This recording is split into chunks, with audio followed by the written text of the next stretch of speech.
Hey, Vision. Okay, you picked the perfect time to be here. Starting a new series, calling it Average Joe. In case you don't know, the first service we always put on Facebook Live. A little camera right here. We shoot it on there.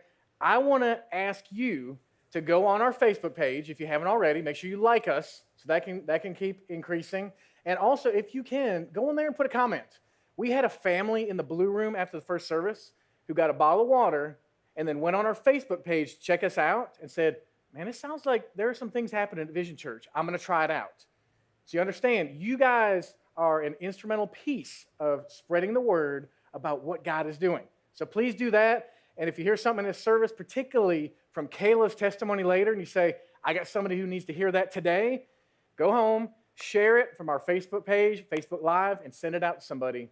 God's word is going to get out and change people. Now, this series, we're talking about Average Joe. You know, this planet, we got, I don't know, 7 billion people, and the reality is, I'm just one, and you're just one, and you're just one, and that's just the reality, is that there are a lot of people, and I'm average. I really am, but God wants to do something not ordinary in my life, but extraordinary. Something extraordinary in your life, as a kid, as a teenager, as an adult. So this guy, Joseph, we're going to look at his story for 4 weeks. And I'm inviting you to read along with me in Genesis for the next 4 weeks. You say, man, I've heard of Genesis. I haven't been to church in a while, but I know like the start of the world or something. Yes, that's the early part. But in Genesis 37, the story of Joseph starts. And it goes through chapter 50. So I'm asking you to read that with me over the next 4 weeks as we talk about this guy, Joe. Because his story, if you go back to Genesis, you can actually back it up to creation. We see Adam and Eve in the garden, then it goes to the flood. You know, Noah, and God kind of resets everything, and it starts building it through a guy named Abraham, and then Isaac, and Jacob, and that's where this guy Joseph comes into the story. Now, Joseph, he's a guy that had dreams. That's where week 1 comes up, when your dreams are dashed. Here's where we're going for 4 weeks. Today, we're talking about when your dreams are dashed, or crushed, or turned to ashes. Next week, we're talking about character. And how in Joseph's life, we see that there is a cost. When you choose to have character in a world that is sinful and evil, there's a cost to character. Week 3, it's called From the Palace to the Prison. That this guy, he had things going, had things rolling, and it all got taken away. And he went to prison. And do you ever feel like somebody kind of does you wrong, and it takes you from a good place to a bad place? And in the last week, it's going to be tricky. We're talking about revenge or restoration. Have you ever had somebody or something happen in your life that you just can't let it go? And you want to get revenge? Or you're just vindictive or bitter and you can't let it go? Well, in week 4, we're going to let it go. We're going to have some restoration. That's where we're going for 4 weeks. So today, talking about these dreams being dashed, I want to tell you about the dashed dreams of a 14-year-old. Okay, I grew up in Michigan, big basketball fan. So think back to me to 1987. Does anybody remember Larry Bird and the evil Celtics? Okay, being from Detroit, I love the Pistons. Basketball was everything for me, so I'm watching it, loving Isaiah and all these guys, and our team was bad, and they started getting better and better. But the Celtics literally were like the evil empire that kept like squashing down on my Pistons. So 1987, I remember this so clearly because I was in the basement of my house when this happened. It's the Eastern Conference Finals. The Pistons are like, pushing back against the bully. They're like, okay, it's 2 games apiece. It's game 5 in the Boston Garden. Does anybody remember the mystique of the Boston Garden? Okay, like if you were around in those days, you knew bad things happened in the Garden. Leprechauns or evil spirits or something happened to all the visiting teams. The Pistons had never won in the Garden. But in game 5, we got a chance. Okay, it gets down to the last minute. It's neck and neck. The Celtics come down and they miss a shot and it goes out of bounds with 5 seconds left. Now, the series is tied, so I'm thinking, okay, we're 5 seconds away from winning. We're going to go back home up 3-2. We can close them out. My dream, the Pistons go in the finals. 5 seconds left. The ball goes out of bounds. It's the Pistons' ball. Surely we got it, right? Surely. Well, then this happened. Okay, the first service, we're showing this, and I'm pouring my heart out, and halfway through it, I hear somebody laugh in the middle of the section. I'm like, come on. My dream, I'm sitting there in my basement watching this, and when Bird stole the ball, I literally went from here, no, and I'm like, my stepdad, or he's in here somewhere, he was there, He's like, Matt, it's okay. It's not okay. It's not okay. And my dream was dashed, and they won game 5, and we won game 6, and then they won game 7, and it was all over. But, okay, there's bigger things in basketball. But to a 14-year-old, that's big. It's big.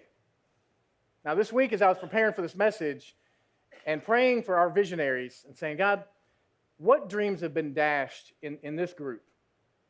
You know, what dreams, someone said, I didn't dream about getting divorced. I didn't dream about all the pain of that. I didn't dream that I would date and then get ready to marry somebody who's got issues with purity or issues that, oh my goodness, the things they've done in their life. I didn't dream for that. I didn't dream to drop out of school, or I didn't dream to lose my job, or I didn't dream to have a job that I hate going to. I didn't dream to have a house where there is tension all the time. Maybe that's an adult saying it. Maybe it's a kid saying it. Maybe it's a student saying that this isn't my dream. And God looks in on that, and he says, I'm still there. I'm still there even when your dreams are dashed or you feel like your dreams are dashed. He says, I was there with Joseph, and I want to be there with you. Now, does anybody remember the old Etch-a-Sketch? Okay, hands up if you knew Etch-a-Sketch. Now, Etch-a-Sketch was an interesting little device that somebody became a millionaire by, that you would just take this little device for you younger ones, and you twist the knobs and like try to draw a little picture. Now, if you know my family, Meg's the artist, Matt is not the artist, okay? So if I'm Etch-a-Sketching and I'm getting like stick man or like snowman with it, and it's like, that's all I can do on Etch-a-Sketch. But what if you had an Etch-a-Sketch and you like try to sketch out your dream? You said, my dream is, you know, the job. My dream is the healthy marriage. My dream is peace in my home. And wherever it started in your story, you Etch-a-Sketch and you got to a spot where like, I just want to erase that. Do you remember how you do it? Show me. How would you do that? Shake it, shake it, shake it. Okay. You know, with life, you can't just shake it, shake it, shake it. You know, your Etch-a-Sketch is just a big old mess. You say, God, what do I do about that? How do I deal with my dream being dashed? Well, how about we look in this book about Joseph, but before that, we look in Proverbs where God says, many are the plans in a person's heart, but it's the Lord's purpose that prevails. He's saying, look, you got a lot of plans, you got a lot of dreams, a lot of goals. Those are good things. He says, but I have a bigger purpose. So when your dreams turn into ashes, he said, it's not all over. He's not minimizing it. I'm not saying it's trite, whatever you feel about your dreams being dashed. I'm saying God might have something bigger. And this guy Joseph, you know, his story in Genesis, his dad was Jacob. This guy Joseph was about 17 in the story. And he was just a shepherd. And even back then, a shepherd, there's no glamour in that. I mean, I don't know if you've ever worked with sheep or cleaning up, you know, after animals and different stuff. You know, you're not making $1 million. You're not having all the glory. You're not saying, man, that was my goal, my dream to be a shepherd. He's just in a spot in his life that's kind of average. I mean, literally, just an average Joe. But his story about him and his brothers, this is a guy who was far from perfect. And I love this about the Bible, that the Bible doesn't just tell us about the men or the women who are perfect. In fact, they're telling us about the guys like Joseph that, you know, I think he was a little cocky. I think he was a little arrogant. I think he was a little naive, just kind of green at life, inexperienced. And instead of God saying, no, I'm not going to use that guy, God's going to say, that's exactly the guy I'm going to use. And that's what God is still doing, because Joseph, this tattletale, this annoying brother, and I think we've been there. If we got people in our family that are like that, we say, man, okay, God, don't use him. That guy's annoying.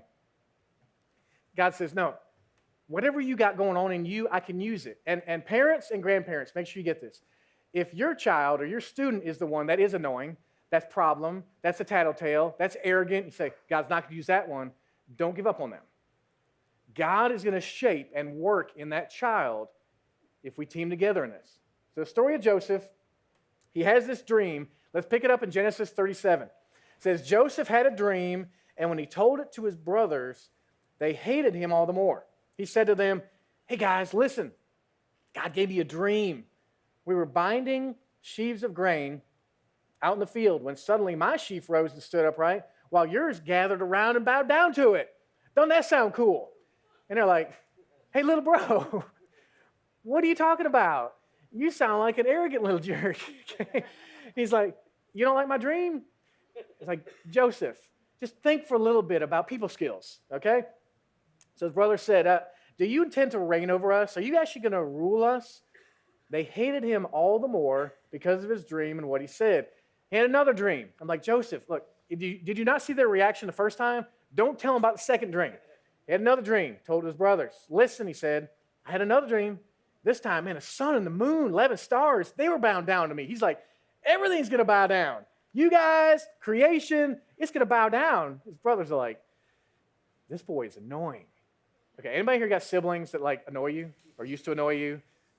Okay, hopefully you don't do what the brothers did because, first of all, Joseph, let me ask you, who does this? Yeah, who talks about things like this to their siblings? Maybe like to your buddy, maybe you think about yourself, but you don't go to them and say, you're going to bow down to me someday.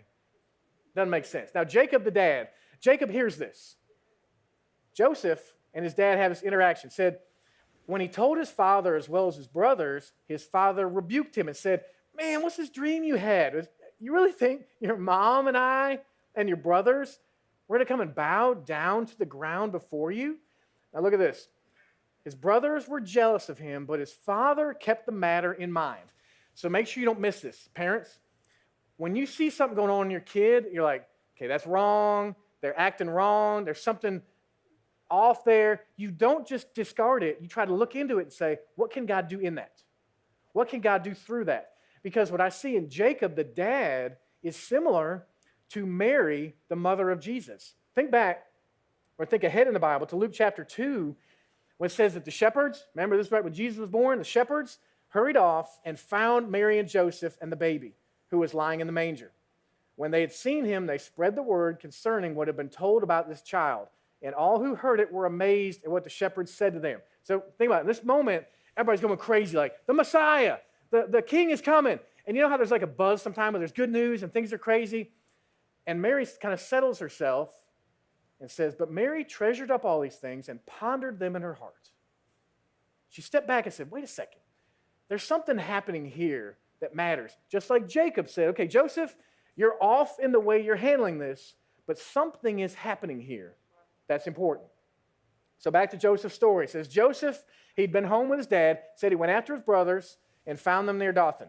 But they saw him in the distance, and before he reached them, they plotted to kill him. Okay, so you guys that raised your hand about annoying siblings, has anybody here been mad at your sibling? Mad at your sibling? Okay, I have. Have you ever plotted to kill? I mean, like literally, you planned out how to kill. Oh, I see. Man, that's sick. I mean, I understand getting mad. I understand getting even, but plotting to kill your sibling? I mean, we read about this. They are thinking about premeditated murder. They're thinking about something gruesome, something bitter. Okay, at least one of the brothers, Reuben, he kind of steps back and says, wait, guys, wait. Why don't we, instead of killing him, why don't we just toss him in a pit? And I'm not sure whether that's so he would die in the pit, whether they figure out in the pit, eventually they take him out of the pit. So at least Reuben comes to his senses a little bit, but you over there said you'd kill your sibling. Man, that's wrong. Now, look at this. So when Joseph shows up to his brothers, they stripped him of his robe. He's got this fancy robe that Dad gave him that says, you're the special one. You're the golden child. Who wears that? Okay, who wears that to your brothers that you just said, you're going to bow down to me someday? And look, I got the jacket to prove it too. It's like, Joseph, don't act like that. Well, they strip him of the robe, the ornate robe he was wearing. They took him and threw him into the cistern or the pit. The cistern was empty. There was no water in it. And I wonder about that robe. Is that like kind of like a symbol of his pride, of his arrogance, honestly, of his immaturity? And he's wearing this. They throw him in this pit. Now, talk about pits. We got any fans of the old show Lost? Okay, Lost. We love Lost at our house. We've seen it like 4 times. Me and Meg, we watch it with the kids. We talk about Lost. Do you remember in Lost when they went in the pit? They go in this pit, dug out. They put the top over, and they're looking out, and they see like Mr. Echo or something up there, and they're like, man, we are in trouble. And when you're in a pit, you never know if you're going to get out. You don't know if they're going to drown you, starve you, kill you, leave you. So Joseph is in this pit, but the plan then kind of shifts. Plan shifts because the brothers decide, actually, man, let's sell him. Let's sell him to the guys from Midian, the Midianites. If we sell him, we'll get some money. And obviously, on my conscience, that's better. Selling him into slavery, that's better than killing him. So let's do that. So Joseph, when in that pit, did he think, man, I'd rather die here than be sent off to another country. I'd rather be sent off to slavery. You're in that pit thinking it can't get worse. Maybe he's thinking now it's getting worse. Verse 28, I think he feels sold out. That they take him out of there and literally they sell him. Have you ever felt like somebody sold you out? If you have, make sure you're dialing in for week 4 when we talk about forgiveness. This whole story, there's truths in there for us to learn. And these brothers, they keep scheming. Imagine this. Joseph gets taken out of the pit. They put him on some type of a cart or an animal or something. They get ready to take him off. And the brothers now, they take his coat, they kill an animal, and they throw blood on it and say, let's go take this to Dad. Let's go show Dad. I'm like, who does that? Who literally has so little compassion that they would not even just go back and say, Dad, we lost Joseph, he died. They're going to go back and show him a blood-stained robe. And I wonder if Joseph is in this thing, they're hauling him off, and he's like, no, don't do that. Don't do that to Dad. And he's literally, I got to do something. This dream is dashed, and it's getting worse by the moment. Please, somebody do something, and they haul him off. Now it says Jacob, when the brothers came back to him, says Jacob recognized that robe and said, it is my son's robe. Some ferocious animal has devoured him. Joseph has surely been torn to pieces. And Jacob says he tore his clothes, he put on sackcloth and mourned for his son many days. All his sons and daughters came to comfort him, but he refused to be comforted. How could those boys be comforting their dad? That's terrible. No, he said, I'm going to continue to mourn until I join my son in the grave. His father wept for him, and it felt like all was lost. So I want you to connect with Joseph and say, have you had a time in your life when your dream got squashed, literally burned to ashes, and you thought all hope is lost? Nobody can fix this one. And there's no way out of this one. Because that is how Joseph felt. And in verse 36 says, meanwhile, the Midianites, the guys who hauled him away, they sold Joseph in Egypt to Potiphar, one of Pharaoh's officials, the captain of the guard. Now the key word in that verse, don't miss this, is meanwhile. It's meanwhile. Because while this Jacob is mourning, while there's blood and there's trickery and there's deception and there's all this pain going on, it says, meanwhile, something else was happening. So I want to make sure you get this. When your dreams are down the tubes and you say there's no way out, God is still working. Meanwhile, after the divorce, meanwhile, while your life is like that, meanwhile, with the bankruptcy, meanwhile, God is still working. And you can get hope out of that. You can. That's why we look in the Bible, to find hope from somebody who looked hopeless. So I wonder with Joseph. What about his dreams, his plans? I mean, when he was in that pit, things are bad. He's pulled out of the pit, dragged away, they're worse. He's sold into slavery. He's taken to a faraway country, to a place where he's going to do nothing for the rest of his life. And this average Joe, if he stayed on that track of not allowing God into his story, we never would have heard of him. He was hauled away, and literally an average Joe with an ordinary ending. But meanwhile, God was doing something. So I want you to take away 2 things from this. Number 1 is the concept of character shaping. Character shaping. That when your dreams are dashed and God is working, and say, what character shaping was God doing in Joseph in that moment? As he finds his new home far away from hope and help, he says it's all over, but God says, wait a second. Joseph, you don't know this yet, but I am going to save millions of people's lives through you. But I can't do it the way you're at right now. I can't do it with that immaturity and that arrogance and that you're selfish. I can't do it with that. But I want to do it if you let me shape your character. The second thing is the big picture. The big picture. That what timing was God lining up with his big picture? Is Joseph is just a piece of that picture. Make sure you get this. This picture isn't about you. It's not just about you. It's not just about me. This is not my big picture. It's God's big picture. And when he looks at you and says, I'm doing something in your life, if you will let me shape your character, I will allow you to be a part of this big picture, and we're going to do extraordinary things together. We will do this if you let me. Now, this passage in Isaiah, I love this because when you think about your dreams, stuffed down and gone as ashes, God says there's still hope. Look at this in Isaiah. It says, the Spirit of the sovereign Lord is on me, because the Lord has anointed me to proclaim good news to the poor. He has sent me to bind up the brokenhearted, to proclaim freedom for the captives and release from darkness for the prisoners, to proclaim the year of the Lord's favor and the day of vengeance of our God, to comfort all who mourn. Now, don't miss this. And provide for those who grieve in Zion and America and Gastonia, to bestow on them a crown of beauty instead of ashes. I mean, you think about that. When your dream is crushed, it's like a pile of ashes. He says, no, I want to do something that literally will feel like a crown being put on your head instead of a pile of ashes. The oil of joy instead of mourning, and a garment of praise instead of a spirit of despair. And I love how it finishes up. It says, you will be called oaks of righteousness. And righteousness, remember, that is about a right standing with God.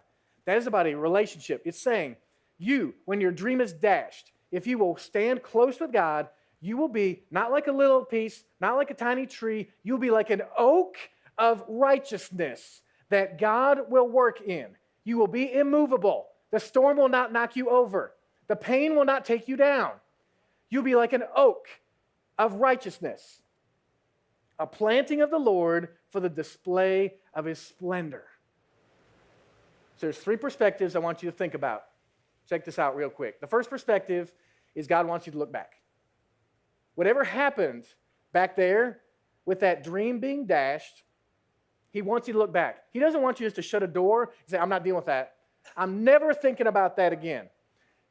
God says, if you let me, I will use that. I'm being blunt here. You got to be mature to let God use it. Because if you don't want God to use it, you won't let God use it, you're not going to be an oak. Honestly, you're not going to be that oak of righteousness. God says, okay, look back. Let's take a look at it, and let's look forward. Because he doesn't want you landing here just saying, I'm just looking back. I'm dominated by that. I'm defined by that. God says, no. Now look forward. I will bring opportunities your way to use what happened to alter the future. I will do that. That is God doing the extraordinary in the ordinary. So we look back, we look forward, and we look up. We look up. And trust me, looking up isn't looking here. You're not looking far enough up if you look in here. You're looking up. God says, look to me for your strength. Look to me for your encouragement. You want some supernatural power? Look to the supernatural God. You take that dash dream, look at it. Check forward where we're going, and look to me for the inspiration, and we will do something. We will do something. Well, I want you to hear about God doing something in one of our visionaries here. So if you would, welcome Kayla Fox as she comes up to share her story.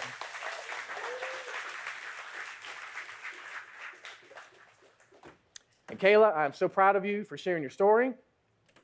It is not easy to get up here and to talk about tough things in life. So she is here to tell us about her story. Now, Kayla, I love your family. God keeps bringing more and more of your family here. Let's take a look at a picture, and you tell us who that is. So that's my mom and my dad over here, my younger brother Grayson, and my son Colton. And Colton, he's pretty cute, isn't he? Yes, he is. He's pretty cute. All right. Now, Kayla, why don't you give us a little bit of a background, kind of like where you're from, your upbringing, some of your dreams. So I grew up here, actually in McAdenville. I was very involved there in sports, swim team, things like that. We were members at McAdenville Baptist for a really long time. We're very involved there, and even as we went on to other churches, I was very involved in youth, youth praise teams, everything pretty much. God was the center of my life, and I wanted it to always stay like that. My dreams, I just wanted to get out of high school, get married, start a family, education, career, the basics, but just always keeping God in the center of it all. Okay, so now Kayla, how old are you? 23. Okay, so she's 23, got this background, got these dreams. But let's talk about your marriage. And let's talk about what happened. And let's talk about how you feel. So me and Caleb, we actually started dating in high school, and we got married when we were 19. Um, so of course it was hard, being a young married couple. We had problems just as any other marriage would have. Last March, our son was born, and things were great that I thought. And then 2 months after he was born, things just kind of fell apart.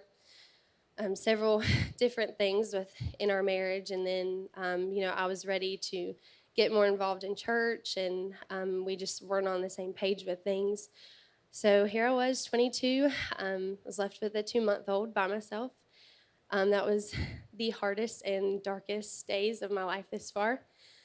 Um, I did a lot of self-blame and put a lot on myself. I couldn't make my marriage work. I couldn't make my husband stay with me. I wasn't pretty enough. I wasn't good enough for him. I didn't do enough housework. Anything, you name it, I said it to myself. So it was very, very hard time. But I just knew that there was 2 ways that I could handle everything. I could go about it the way that the world told me to, or I could just get more into church, and that's what I did. We actually started coming to this church together.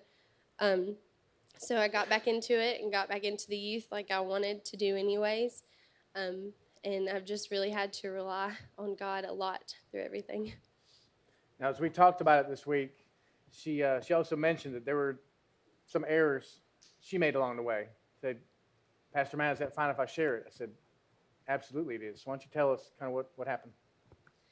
So like I said, I was very involved in church and youth group, and we had like True Love Waits conferences and things like that.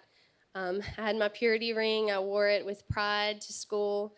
And then when I met Caleb, I said, he's the one. We're going to get married anyway, and I didn't stick to that.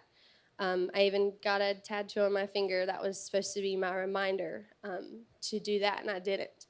And I think it's important for the teens to know especially that it is so easy for all of us to fall into the way of the world and do things the way the world tells us that it's okay to do. And that's a big regret of mine. I wish I would have waited and just listened to God. I meet with couples all the time, people all the time that go through dreams being dashed, and usually they hit a crossroads, and they're either going to choose to run away from God or run to God. And what I've seen is you running to Him. And here at Vision, she is so involved. She's gotten the rest of her family to come. She sings on our team up here. She works with the students, which for my family, you can take a look at this picture, we have a personal appreciation of that because those crazy girls that Kayla pours into, that one on the far right there is my daughter. And I look at Kayla and say, you chose the path to get closer to God instead of getting away from Him. So how has that been for you? In the beginning, this time last year it was very hard, and I still have bad days, and it hasn't been easy to do this. Like I said, there's a lot of temptation to just handle it the way everyone else tells me to do it.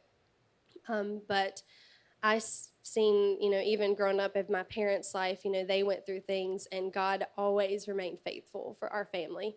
And so I knew that that's what I had to do, and it has been awesome. I didn't know how strong I was until I went through all of this, and how big my God is to be there for me through all of it and just lead me.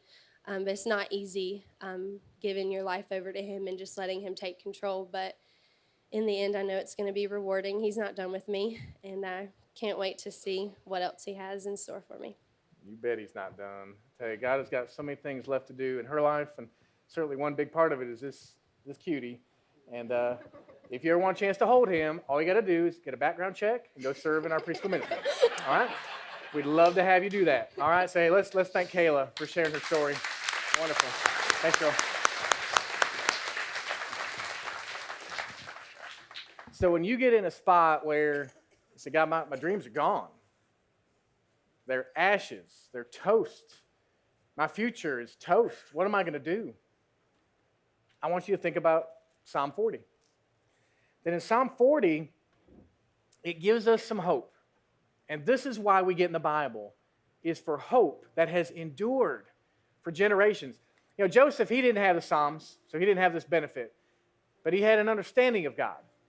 We get a chance to look in the Bible and read something like this.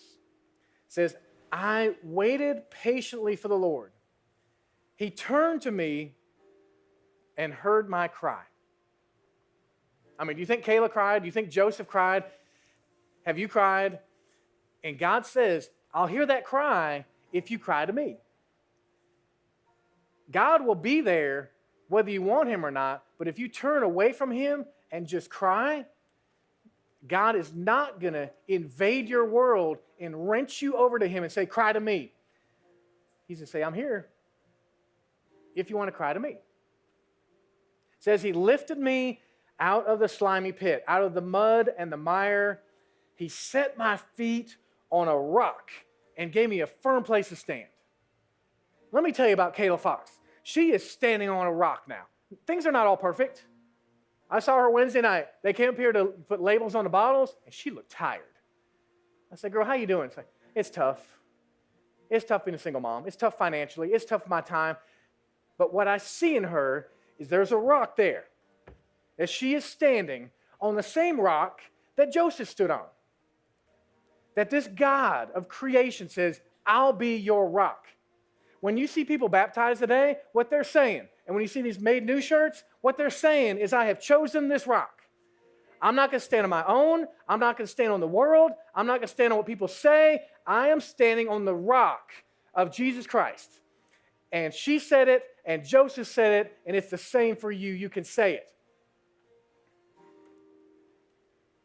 It says, he set my feet on a rock, gave me a firm place to stand, and listen to this. He put a new song in my mouth. You know, Kayla was singing a song, and it was a painful song. And the world said, sing that, or sing a song of bitterness, sing a song of despair. Kayla and Joseph said, no, I'm going to sing a new song. I'm going to sing a song that God wrote. I'm going to sing a song that God gave. I'm going to sing my song his way, and it's going to be a new song. And he's got that for you as well. It's a hymn of praise to our God. Many will see and fear the Lord and put their trust in him. So if you only look back, you're not singing that song. You got to look forward and say, like that 23-year-old, I will let God use my story. Now, I'm sensitive to the fact that there's a timing in this. Right after it happens, it may be too fresh. Honestly, maybe today it's too fresh. But you got to get to a point, you say, God, I'm looking forward and I'm looking up, and you can use my story because you're shaping my character. You got a bigger picture, and I want to be a part of it.